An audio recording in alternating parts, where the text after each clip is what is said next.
A sua identidade não é definida por aquilo que as pessoas dizem de você, mas por aquilo que você diz que Jesus é na sua vida. Queria que você abrisse a sua Bíblia comigo em Juízes, no capítulo 2. Juízes, no capítulo 2.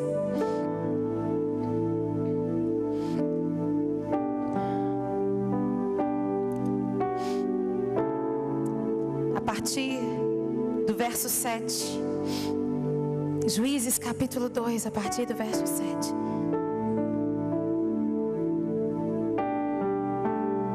Diz assim: e serviu o povo ao Senhor todos os dias e todos os dias dos anciãos que prolongaram seus dias depois de Josué, e viram toda aquela grande obra do Senhor, a qual ele fizera a Israel. Faleceu, porém, Josué, filho de Num, servo do Senhor, da idade de 110 anos, e sepultaram-no no termo da sua herdade, em Timate-Heres, no monte de Efraim, para o norte do monte Gaás. E foi também congregada, ou seja, toda aquela geração, que era a geração de Josué, que tinha entrado na terra prometida, foi congregada toda aquela geração a seus pais, ou seja, a geração que entrou na terra prometida junto com Josué. Todos eles morreram e foram sepultados com seus pais. E o texto diz: e outra geração após eles se levantou, que não conhecia o Senhor, nem tampouco a obra que fizera a Israel. Então fizeram os filhos de Israel o que parecia mal aos olhos do Senhor, e serviram aos Baalins. E deixaram o Senhor, Deus de seus pais, que os tirara da terra do Egito, e foram-se após outros deuses, dentre os deuses das gentes que havia ao redor deles, e encurvaram-se a eles, e provocaram o Senhor a ira. E se você tiver a oportunidade na sua casa, você puder ler o livro de Juízes, você vai ver que o livro de Juízes conta, narra um dos períodos mais dolorosos na história do povo de Israel. Um dos períodos mais difíceis na história do povo, porque o livro de Juízes vai dizer que o povo não tinha sobre si um rei. Eles não tinham referência. Eles não conheciam, o que está dizendo aqui, eles não conheciam o Senhor e nem as obras que o Senhor havia feito no passado. Eles não sabiam quem era o seu Deus. E por causa disso, nós vamos ler em Juízes várias vezes, ele diz que como o povo não tinha uma referência e não tinha um rei, cada um fazia aquilo que lhe parecia bom. Ou seja, cada um andava de acordo com as suas próprias opiniões, com a sua própria cabeça. E aqui no livro de Juízes nós vamos ver histórias terríveis.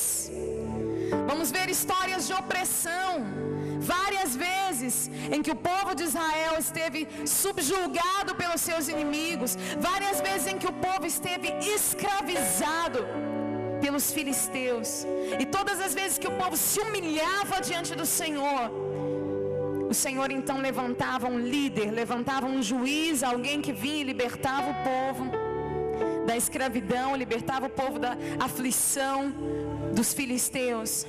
Todas as vezes que o povo clamava, o Senhor levantou líderes, Débora, Sansão, tantos outros que foram levantados como líderes para livrar o povo da sua opressão, da opressão dos filisteus.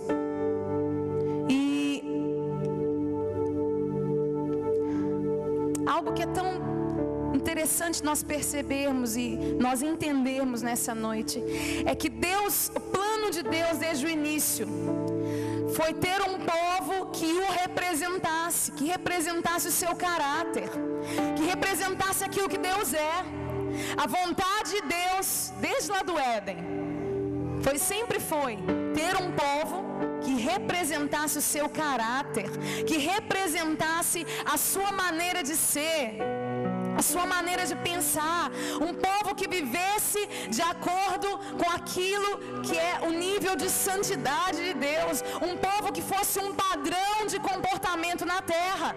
Esse era o plano de Deus,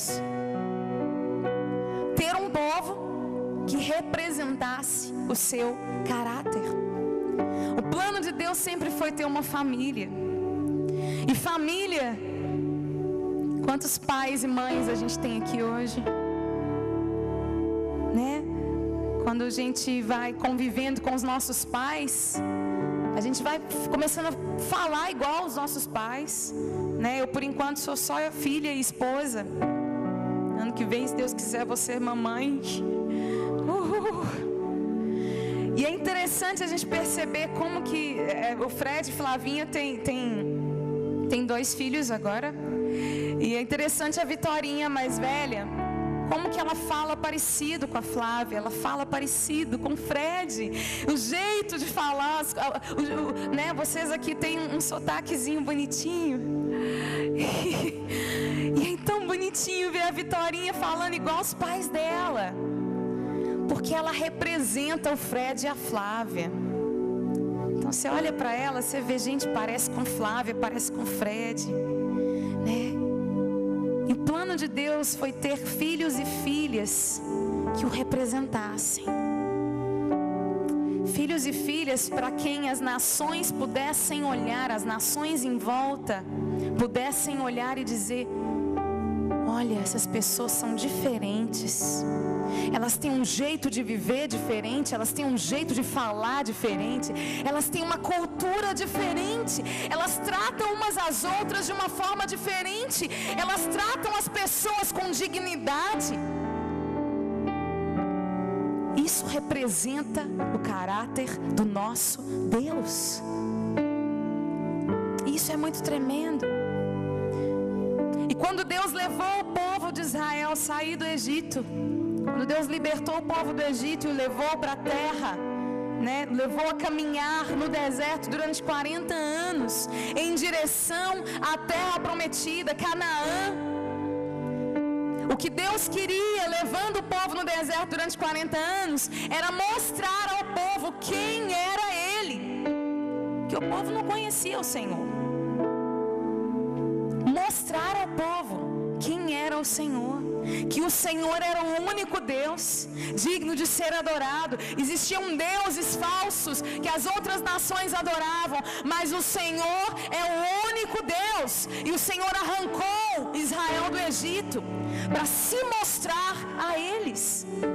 E o plano de Deus não foi simplesmente libertar o povo do Egito para que pudesse levar para uma terra prometida, porque a terra prometida sem a presença de Deus não representava absolutamente nada. A terra prometida sem a glória de Deus, a glória do Deus de Israel, não representava nada. As bênçãos que existiam na terra prometida sem o Deus de Israel, sem a presença e a glória deste Deus no meio do povo, não representavam absolutamente nada. Isso porque, na verdade, a terra prometida não era um lugar físico. A terra prometida era o próprio Deus, era a presença do próprio Deus. Hebreus diz que existe um descanso para o povo de Deus, e esse lugar de descanso é nada mais, nada menos do que a presença de Deus. E sem a presença de Deus nós não temos descanso, não é verdade? Nós podemos ter as bênçãos, podemos usufruir das bênçãos. E o povo de Israel estava usufruindo das bênçãos. Estavam lá na terra que mana leite e mel. Só que a terra que mana leite e mel sem a presença de Deus era simplesmente terra de cananeus. Era terra de gente ruim. Era terra de pessoas que subjugavam umas às outras.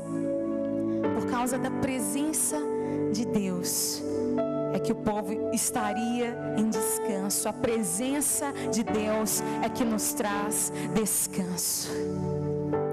Fala isso para quem está do seu lado. A presença de Deus é quem nos traz descanso. E aqui está falando nesse texto de Juízes de uma realidade muito estranha, muito terrível.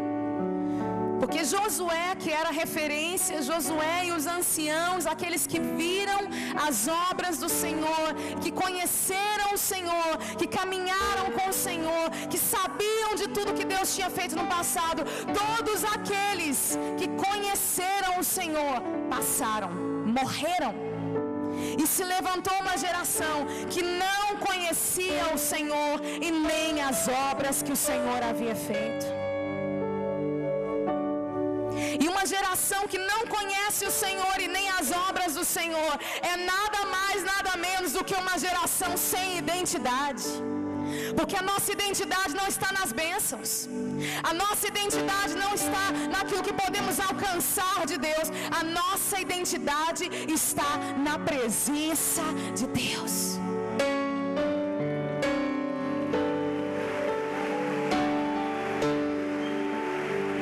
Sim. Deus tem prazer em abençoar o seu povo. Deus tem prazer em atender ao pedido dos seus filhos. Deus tem prazer. Mas o que Deus espera de nós é que nós amemos a presença dEle mais do que amamos as suas bênçãos e aquilo que Ele pode fazer por nós. E a minha identidade, a sua identidade está em amar e preservar a presença de Deus. Porque as bênçãos, as coisas são temporais. As coisas podem passar. Essa semana eu levei um susto muito grande lá em casa. Eu cheguei de viagem no fim de semana, e quando foi na segunda-feira, a minha perna esquerda estava inchada do joelho para baixo, uma coisa muito estranha, e doendo e latejando, uma coisa estranha. E eu fui consultar uma médica que é amiga minha. Ela disse: Nívia, você pode estar com trombose, e se você tiver com trombose, você não vai poder viajar no fim de semana. E ali eu entrei em crise. Eu falei: Deus, que negócio é esse? Como nós somos frágeis, como o nosso corpo é frágil. Num dia você está pulando, tudo bem, tudo legal. No outro dia você está com a perna machucada e você não pode se levantar. Nós somos frágeis, o nosso corpo é frágil. E as situações que estão à nossa volta estão em constante mudança. Sempre. Fiz os exames deram normal, graças a Deus. Mas eu fiquei pensando sobre como nós somos pequenos e o como nós não podemos nos fiar em nós mesmos, porque a qualquer momento alguma coisa pode acontecer. A qualquer momento a nossa saúde pode, porque nós somos frágeis. Os seres humanos são frágeis, e os seres humanos que estão servindo a Jesus também são frágeis. Mas um dia nós vamos estar com Jesus, vamos ter um corpo de glória. Amém? Mas tudo na nossa vida, o que eu quero dizer nessa noite é que tudo é muito transitório, tudo é muito passageiro, tudo é muito abalável. Mas a presença de Deus é o que precisa definir quem nós somos. A presença de Deus é que precisa dizer quem nós somos e como caminhamos e o que fazemos, o que dizemos. Por quê? Porque a presença de Deus permanece. A presença de Deus é constante. Constante. Deus não muda. Deus não muda de ideia. Deus não pensa algo sobre mim hoje e dispensa amanhã. Deus não muda de ideia em relação a mim e a você. Ele nos ama, Ele nos quer. Isso é constante. E está a nossa identidade. Diga para quem está do seu lado: a sua identidade está em conhecer a Deus.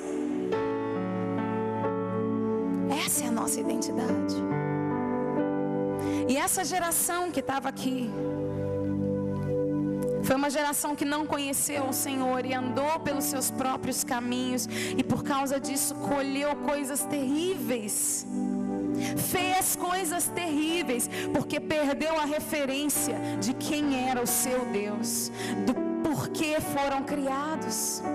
Eu queria que você abrisse a sua Bíblia comigo em Mateus no capítulo 16, a partir do verso 13.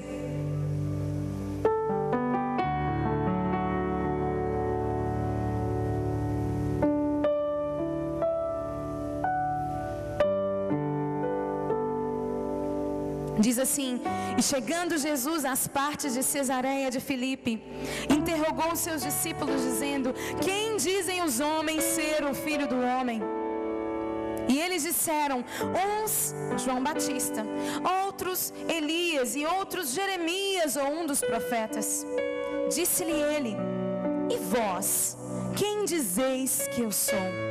E Simão Pedro respondendo disse: tu és o Cristo, o Filho do Deus vivo. E Jesus respondendo disse-lhe: bem-aventurado és, Simão Barjonas, porque não foi carne e sangue quem te revelou, mas meu Pai que está nos céus. Pois também eu te digo que tu és Pedro, e sobre esta pedra edificarei a minha igreja, e as portas do inferno não prevalecerão contra ela. E eu te darei as chaves do reino dos céus, e tudo que ligares na terra será ligado nos céus, e tudo que desligares na terra será desligado nos céus. Sobre a revelação de quem é Jesus, a igreja é edificada, porque essa revelação não vai passar.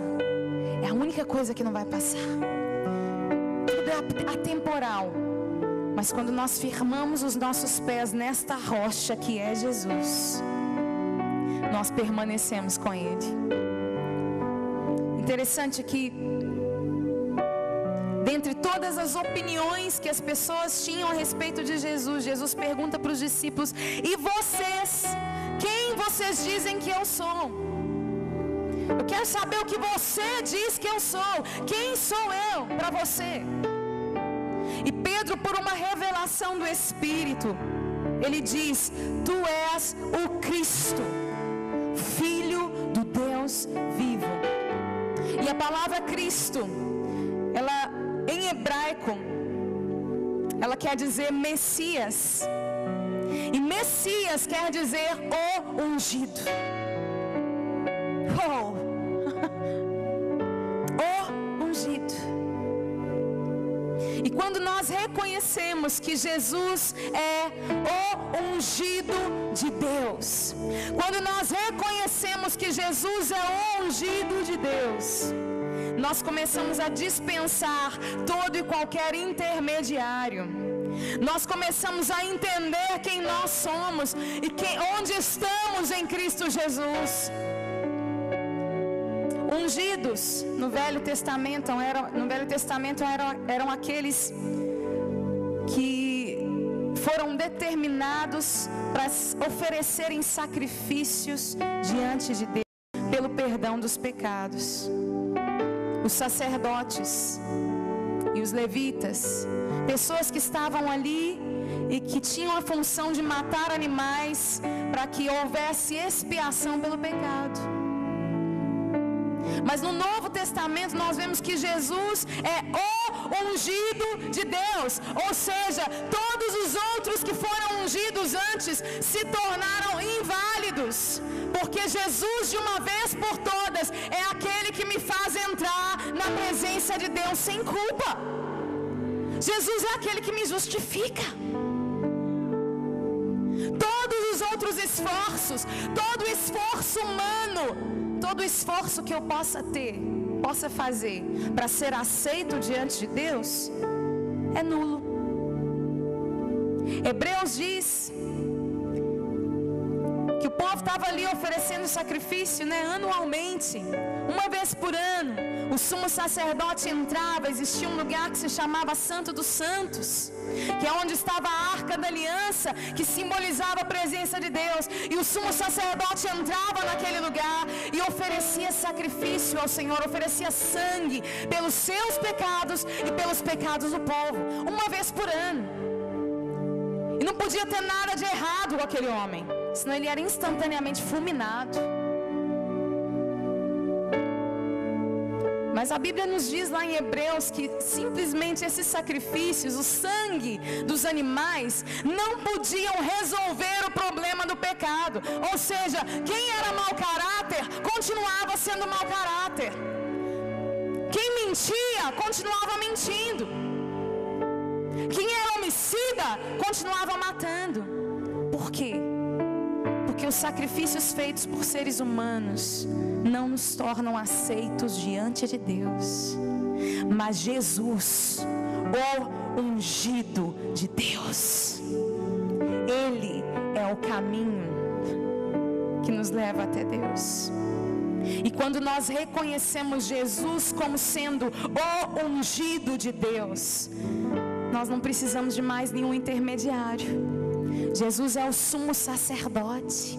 Jesus é aquele que de uma vez por todas pagou o preço que nós, seres humanos, não podíamos pagar para entrar na presença de Deus. Nós não tínhamos essa capacidade. Não existe em nós, humanamente falando, nada de bom que nos torne aceitos diante de Deus. Nada. Nada. Mas Jesus foi o sacrifício que Deus proveu.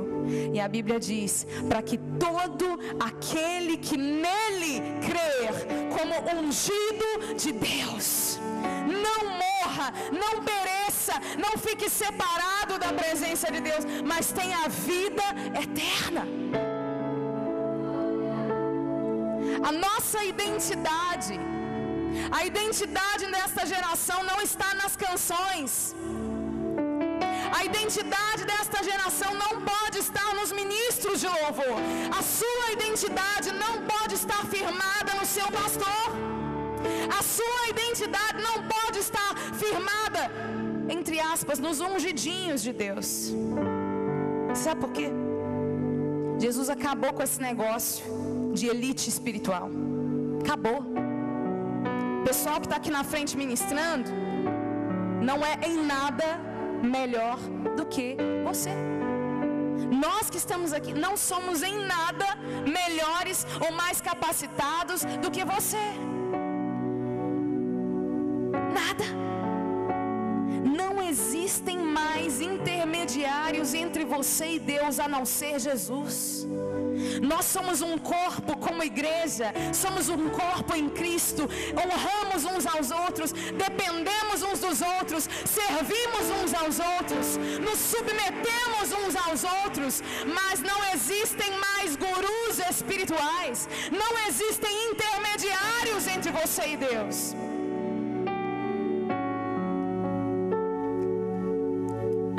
Há uns meses atrás eu estava num congresso em São Paulo, e eu me assustei com uma realidade. Eu estava adorando ao Senhor, e eu fechei os olhos. Eu estava com tanta sede, tanta fome de Deus, tanta fome pela presença do Senhor naquele dia, naqueles dias ali naquele congresso, e eu bebi de tudo que aconteceu ali. Jesus estava ali, a presença de Deus estava ali. E eu bebi da presença do Senhor naqueles dias. Mas qual foi a minha surpresa? Eu comecei a olhar em volta, e eu percebi que as pessoas que estavam em volta, a maioria universitários, estavam simplesmente assistindo a um show. Estavam assistindo a uma apresentação. Estavam esperando qual seria a próxima atração. E aquilo veio no meu coração de um jeito sentimento tão terrível como uma faca no meu coração. Eu disse: Deus, aonde é que nós estamos? O que é que está acontecendo nos nossos dias? Aonde está a nossa identidade? E o Espírito Santo começou a ministrar isso no meu coração. Nívia, esta geração é uma geração que não viu os dias passados, não viu o que aconteceu nos anos passados. Muitos deles nunca experimentaram do toque do Espírito Santo. Muitos deles nunca se envolveram com a presença de Deus de forma profunda. Eles não conhecem. Muitos estão presos à lógica humana, muitos estão presos à sabedoria humana e não conhecem a presença de Deus, não sabem mergulhar na presença de Deus, não conseguem beber da presença, porque estão cegos, olhando para homens, olhando para si mesmos, envolvidos consigo mesmos. E essa é uma figura da nossa geração. Um pouco de saudosismo aqui, mas há alguns anos atrás, pastor Joaquim, Fred, Jeremy, a gente se lembra bem do que a gente viveu lá em Belo Horizonte. A gente se lembra bem do que aconteceu há anos atrás. Eu quero te dizer que nós já ministramos cultos que duravam 6 horas. As pessoas não se cansavam, porque Jesus estava lá, porque a presença de Deus era viva. Todos estavam reunidos com um só objetivo, um só propósito. Não existiam estrelas, não existiam ícones, não existiam gurus espirituais. Existia apenas a presença do Senhor e pessoas famintas pela presença. Gente envolvida com a presença de Deus. E muito o Senhor fez naqueles dias. Nos dias passados,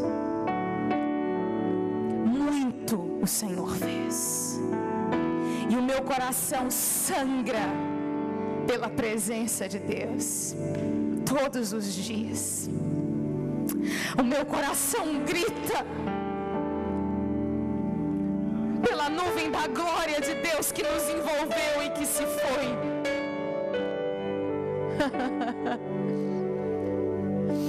E o que eu quero dizer, o que eu estou aqui para dizer nessa noite, eu não ia pregar hoje. O que eu estou aqui para te dizer nessa noite é que existe mais. Existe mais.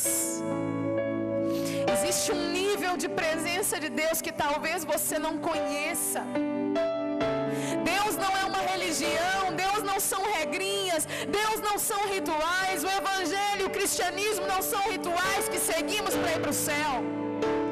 O cristianismo é um relacionamento vivo, com um Deus que é vivo, com um Deus que é santo, com um Deus que muda a vida do ser humano.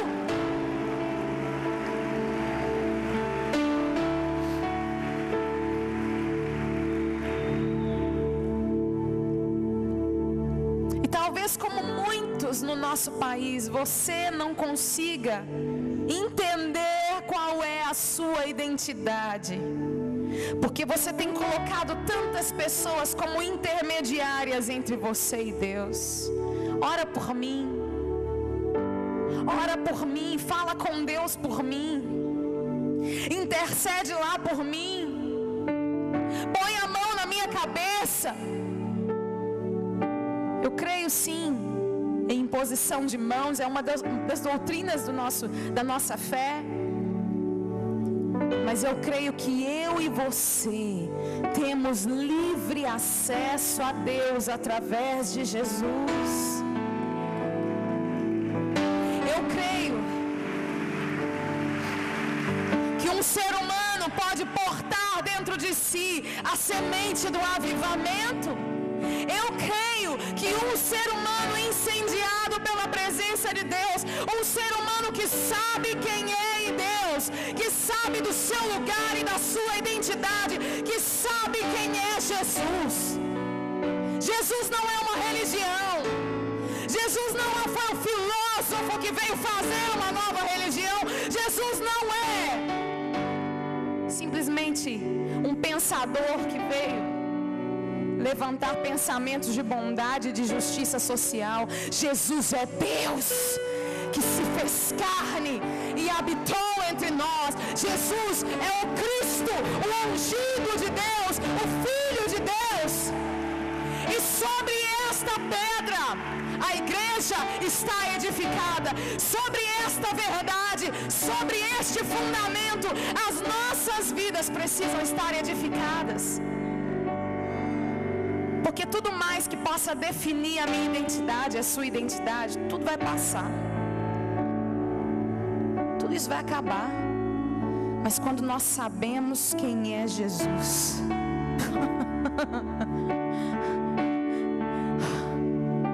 quando nós sabemos, entendemos quem é Jesus, o ungido, aquele que de uma vez por todas pagou o preço para que você e eu pudéssemos ser filhos de Deus, não bastardos, mas filhos que têm uma identidade, que sabem quem são, filhos que têm autoridade na terra de ligar. É aqui que está falando, Jesus está falando isso aqui.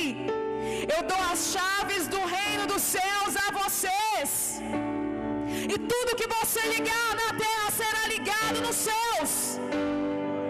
Existe um lugar de autoridade para você. E esse lugar de autoridade não tem a ver com posição social. Esse lugar de autoridade não tem a ver com os dons e talentos que você possa ter.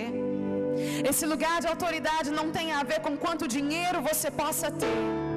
Esse lugar de autoridade não tem a ver com o prestígio que você possa ter diante dos homens. Este lugar de autoridade está em saber quem você é em Deus. Se você é filho.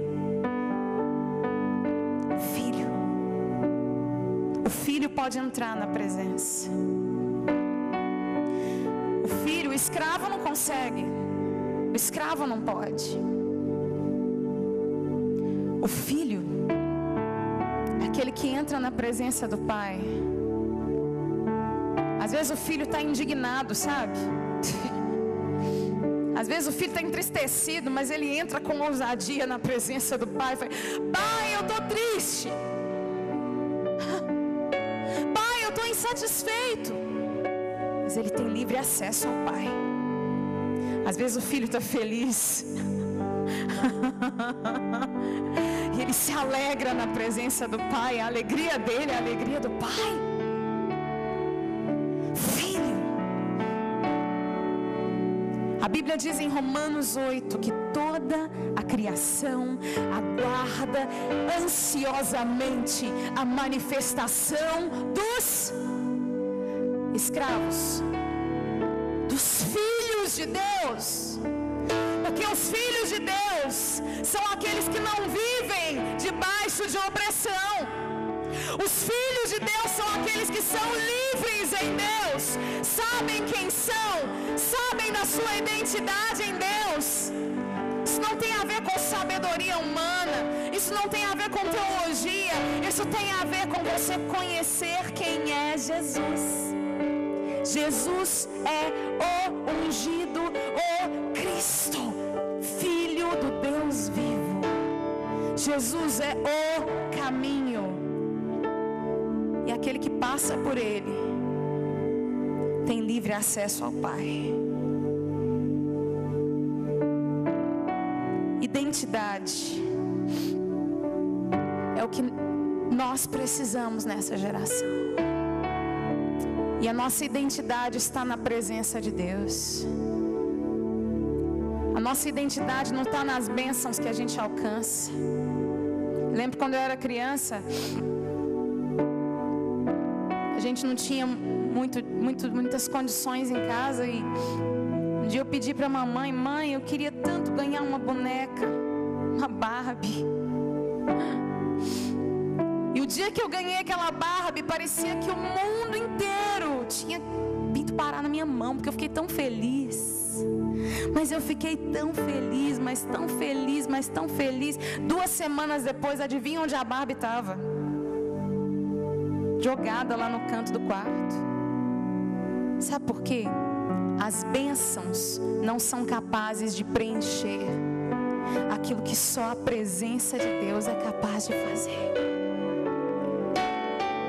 A presença de Deus é preciosa. A presença de Deus é o único bem precioso, mais precioso que um ser humano pode ter. Tudo vai passar, mas a presença permanece. Eu quero te dizer nessa noite, eu só vim aqui para isso, para te dizer que existe mais. Tem mais. Tem mais. Tem uma chuva que vai vir sobre as nações. Tem uma chuva do Espírito Santo que vai vir antes da igreja ser arrebatada, antes da igreja subir. Tem mais. E o mais de Deus é possível viver hoje, se meu coração entender que eu tenho livre acesso ao trono da graça, que eu não preciso mais viver como escravo, mas que eu posso entrar como filho, com ousadia, na presença do Pai.